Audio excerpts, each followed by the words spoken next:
You can't control the circumstances of the day, so you can't control the outcomes of today. I'm going to repeat that. You can't control the circumstances of the day, therefore you can't control the outcomes of each day. Talk about the word intention, because I had a one-off with you. You gave me a lot of takeaways, but the biggest one is being intentional. Talk about that word, how people can benefit from being intentional, and if you could also thread in your non-negotiables. So I learned what intention was from Wayne Dyer, from the book Power of Intention. And he talks about paying attention and giving intention to the coincidences that you want, the coinciding of the universe. I've dissected intention into 5 different things that we do, and they have a different level of frequency. So originally a lot of people think and grow rich, thinking is intention. So I'm going to think about it, and the problem is that works in the infinite, but it doesn't work in the human experience. You can think all you want about paying your mortgage. If you're sitting at home high on your mom's couch, broke, thinking about paying your mortgage, you're not going to be able to pay your mortgage. So intention is what I say, what I do, what I think, what I feel, and what I believe. And all of those have different frequencies. And if you're not aligning all of intention with where you want to be or think you want to be or better, you are statistically interfering. So you can think all you want, but if you're not doing it, you're interfering with it happening. You can think all you want and you can do, but if you say the opposite, and a lot of people make the mistake of saying things they don't realize they say, because words are very specific and the universe listens, I believe. And then you go to the higher levels of belief, like Napoleon Hill talks about, and then feeling is the highest level of frequency that you can say, do, think, and believe, but if you're interfering in your core energy, it's not going to be 100% intention. You still will be interfering with an intentional behavior. Now, most people will do better if you just do it or say it or think it or believe it. But for me, the confirmation of faith and intention is when you feel comfortable and confident that it's already done, even though there's no evidence or the evidence is contrary to it being done, which is the majority of positive and negative outcomes, is that you have to have faith, because it's never showing you what's happening. I just had a conversation with Marissa, my daughter, about behaviors, and with another client, Lori, and I said, because things are going super well now for her, which happens to a lot of people I work with. It just starts going super well, and I was like, stop attaching to the outcome. Now you're doing the exact same thing to the inverse that you did when I met you, which was you're attaching to outcomes that aren't aligned with where you want to be. There's no evidence, so you don't think it's going to happen. Now you think it's automatically going to happen, that somehow you plateaued because the outcomes are what you want. It's all behavior based. I separate it as non-negotiable behavior and negotiable behavior, because that way I take the universe out of it for at least half the day. So no matter what the circumstances are, the weather, the delays, the interest rates, circumstances I have no control over, I know that half of my day is going to get me to where I want to be. It's going to aggregate, accelerate, and compound exponentially in an intentional way, a definiteness of purpose. Like with the 10,000 steps. 1,000 steps. You can put whatever amount of steps you want. Yeah, so I have a diagram to help people with this, is that if there's something major in your life or significant in your life that you'd like, I like to put 1,000 steps to it. I also immediately tell myself, I don't know how long it's going to take me to get there. Those 2 things will help you more than anything else, because after 90% of whatever time it is that you don't know is going to take to get there, you know you're only going to be at 250 steps. So most people, 99% of the people, will quit before they get a quarter of the way there, because it takes 90% of the linear time to get there, and that's negative or positive. So there's so many people that will tell you, oh, it's okay, I'll take care of my health after, because I'll take care of my family after, and then they're 90% of the way there, and they're like, see, I'm still healthy, my family's still here. Well, then the next 5% of the time happens and it doubles. Now they're halfway to a fucked up marriage, halfway to whatever they didn't want, or worse, like my friend was, I used to practice the wrong behaviors in drugs and alcohol especially. So one of my friends I grew up with, who used to party with me all the time, literally, I'm 57 now. At 55, I saw him and he's like, dude, let's go do a bump. Let's do this. And I was like, whoa, whoa, whoa, whoa. That's not me. Right? Julie said you had to leave that behind. I did. Well, it wasn't just Julie. Behavior, I know what that does now, so many years later. And he's like, what are you talking about, man? I'm in better shape than you. I go, no, you're skinnier than I am. Probably because of the drugs and alcohol, but you're not in better shape than me. I spend a minimum of an hour a day on my health every day. I know how good of shape I'm in. Anyway, 2 weeks later, he didn't wake up. So he was 50% of the way there, and that last little double stopped his heart while he was sleeping. This is how good and bad things. That's why everyone thinks you're an overnight success, or cancer just came, or heart attack just came out of nowhere. No, it didn't. It's been aggregating, accelerating, and compounding by your behaviors. It's that simple. That is the conscious continuum. Love it. Thanks, Dave. Thank you. All right, who has the next question? I've been following you since you did the Tom Billio interview. Impact theory? The impact theory. And at that time, I was in a pretty much like a comeback type spot. I was Good. working in a warehouse. I stumbled upon that interview, and you were very emotional during that interview. You talked about how you had burnt your life down to the ground, and you are now building it back. That was nearly 10 years ago. Yeah. You've been largely successful. You've blown up on social media. Things have come back in your life to almost to a level, or probably surpassed the level that you had before that. How do you remain grateful, and how do you stay focused in that area of your life? Yeah, great question. So once again, behaviors are important to me. Right? I'm never attached to the outcomes, so I'm constantly trying to improve my behaviors. There's 3 things that I focus in on when I'm looking and evaluating my behaviors. 1, mercy, and understanding, am I living in grace?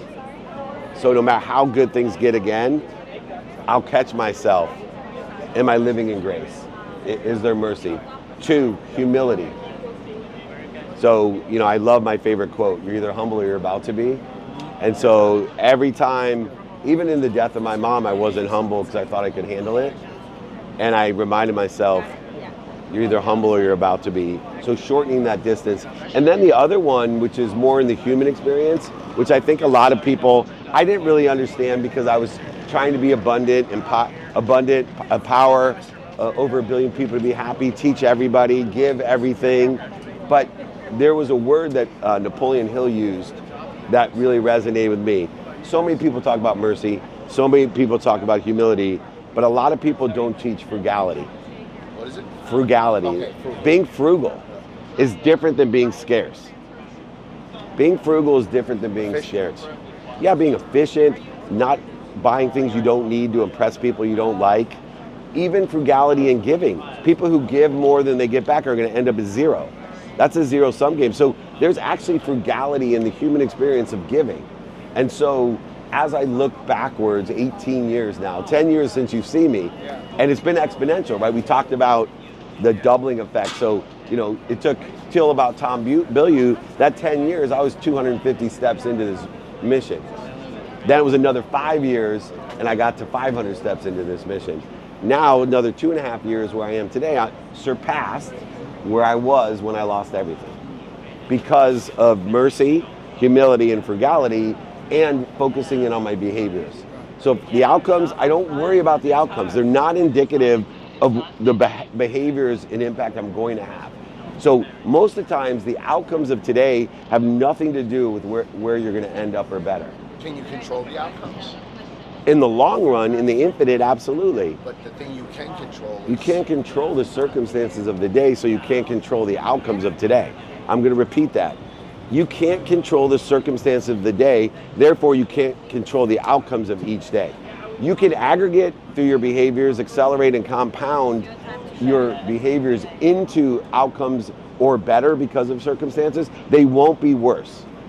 If your behaviors and the meaning of your past are aligned with where you want to be or better, then you're going to receive these exponential outcomes that are better than you do. Someone, it might have been even you, Chris, you've had this experience, but they get so confused because it's like, I'm trying to figure out where my business comes from.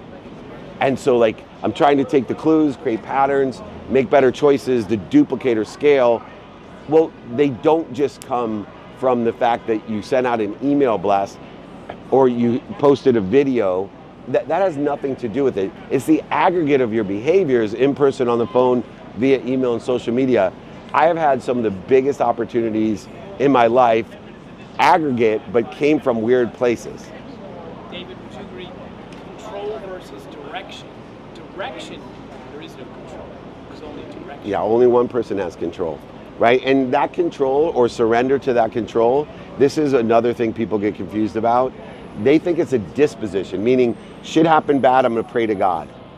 Or I want this to happen, so I'm gonna pray to God. For me, my faith is a predisposition. I know that I'm protected, promoted, loved, and perfected.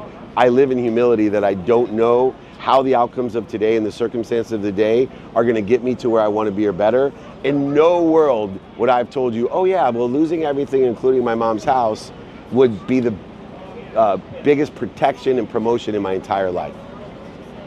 And it has been. It's been the biggest protection and promotion in my entire life.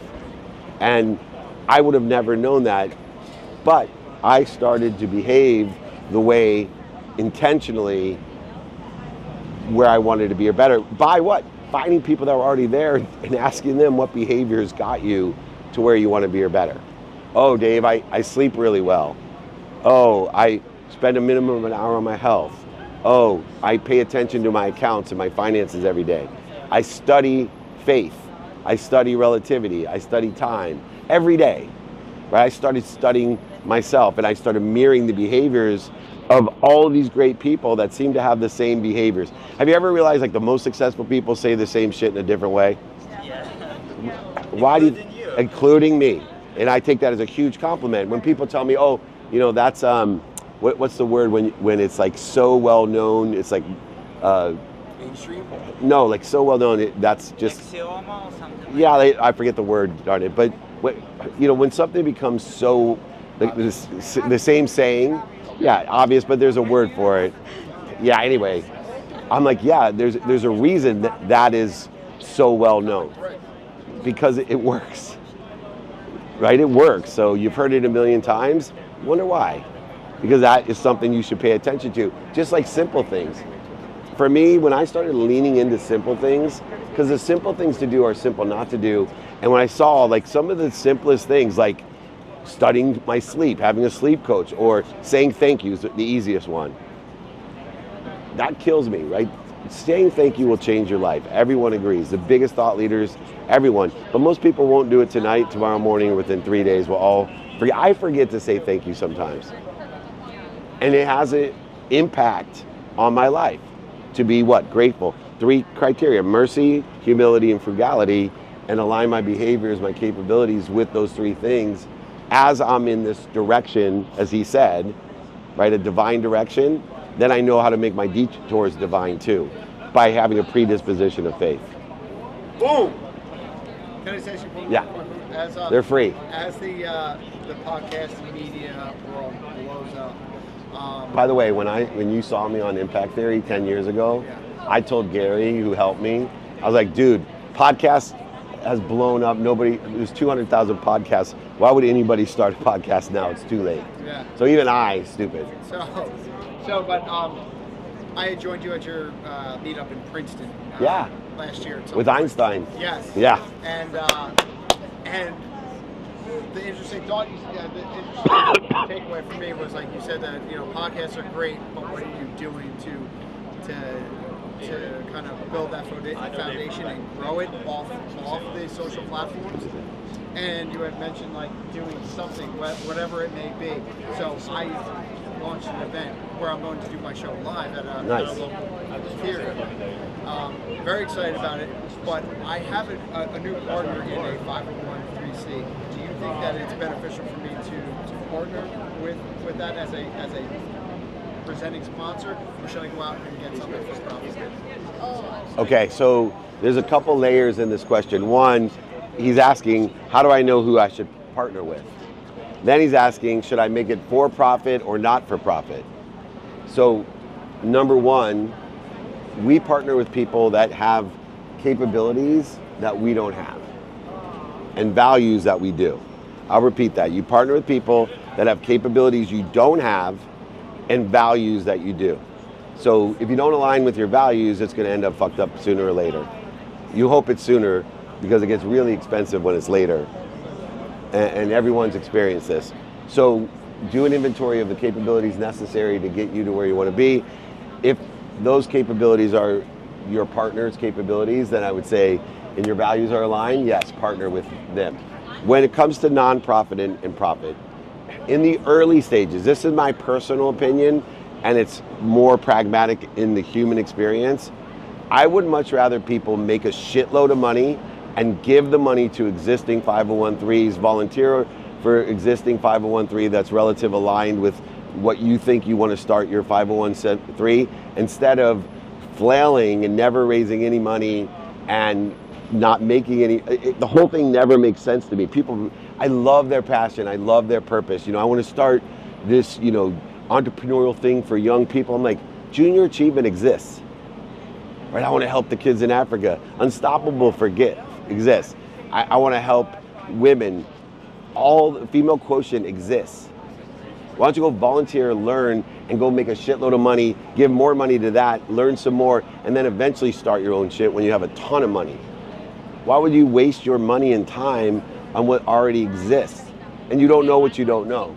So my personal opinion, which is worth about nothing, this is my own experience, I would say do everything for a profit and do it for a purpose or a cause. Your profit, you pay yourself first, that's the biggest charity in your life. Minimum 10%, pay yourself first, then figure out a minimum 10% for the cause or purpose as well, and always live by that minimum, and you'll be fine. And be frugal. Be frugal, not scarce. Right. Totally different. Received. That help you? Awesome. Can I expand on that question? Hi, Ava. Hi. Thank you for coming. Thank you for having me. I'll see you later at dinner too. Yeah. So what if your nonprofit doesn't cost anything to run? Like mine? Yeah. So And it's very simple. there's a good example. So nonprofits can be set up if they cost nothing to run. Then you still want to focus in on making a shitload of money and giving it to the nonprofit a minimum of 10%. Paying yourself first. So if I have a fiscal sponsor, I can do that? Fiscal sponsorship. Yeah. So if I have a fiscal sponsor, Yeah. and I have another company running the back end of the organization, is that Yeah. okay? But Is that pay better? yourself first. Yeah. Pay yourself first. The founder and CEO of Unstoppable, like, she didn't want to pay herself, and she was raising millions of dollars, and I was like, this doesn't work. She felt bad. I don't want to take away from you. Yeah. It's not taking away from the series. If you pay yourself, you'll be able to raise twice as much money. Zero sum. Yeah, people make this mistake all the time. The more you give, the more you'll be given. The more you're given, the more you need to receive. The more you need to receive, the more you need to ask for. And then you can give more than more, and so on. Instead of in a zero-sum game out of guilt, resentment, and humility, being humble is not receiving. That is against God, the universe. That's not why we're here. Read every spiritual, religious text. It says, the more you give, the more you shall be given. Why would God give you more if he didn't want you to receive it? Right? I mean, that's my favorite joke ever, right? Like, people in their mindset of God, it's like the guy's drowning, and all of a sudden, the boat comes by, and he's like, no, God's gonna save me. And then, like, the helicopter comes, he's like, no, God's gonna save me. Then the scuba team comes by, they're like, we got you, brother. No, God's saving me. He drowns and dies, goes to heaven, and he's like, God, why didn't you save me? He goes, excuse me, but I sent a boat, a helicopter, and a scuba team. What more do you ask for? I'm only God. That's what people do. It's like, no, it's okay. It's okay, I don't need that. Yes, you do, or God wouldn't give it to you. There's no humility in not receiving and not asking. You are cheating other people when you don't receive. We feel at our highest self when we're able and capable of helping other people. That's how we feel our best. That's why you feel so good giving. Well, let somebody else feel so good. Say yes or ask them for their capabilities that you don't have. Awesome. Last question. Sorry to hurry everybody. Who has the last question? You've been here the whole time. I say the best for last. So my question would be, question I always ask. That's good. The balance between running your business and being a parent? Yeah. So everybody wants a balance between business and family. And they forget the number one thing, which is health. So if you want harmony in your business and in your family, then you better take care of yourself, because you can't give what you don't have. Those people that recover better perform better. Those people that sleep better perform better. They also access information that makes life easier. So for me, non-negotiable behavior creates a harmony of what's important to you and will create 90% of your success. Non-negotiable behavior, which doesn't have to be more than half the day, including sleep, which is mine. So minimum of 7 hours a day on my health, 7 days on my sleep, which is for health, but then another minimum of an hour a day on my health. There's already 8 hours non-negotiable. No matter what, I'm doing that. Then after health is a minimum of time on my family. There's still plenty of time to spend 12 hours a day on financial, faith. So for me, most people that can't coordinate or collaborate or harmonize family and business, it's because one, they're not taking care of themselves. So they're short on energy and short on time. And then two, they don't have non-negotiable behavior. They're lying to themselves that my wife used to call bullshit on me all the time. I'd be like, well, I'm doing it for you guys and the kids. She's like, you're so full of shit. Like, how is going to Korea for 22 days good for my family, good for your health? Like, come on now. You're doing it for you because you think that making money makes you a good family person. It doesn't. When you become mission driven with non-negotiable behaviors, the commissions follow. I promise you the commissions will follow. And so take care of yourself. It's like saving. People tell you, I don't have enough money to save. The minute you say to yourself, no matter what, I'm gonna pay myself 10% first, your budget will conform to the other 90%. And ironically, you'll start making more money. It's the exact same thing. You start taking care of yourself first. Sleep, health, then actually dedicate time every day to your family. It'll all take care of itself from there. The commissions will follow.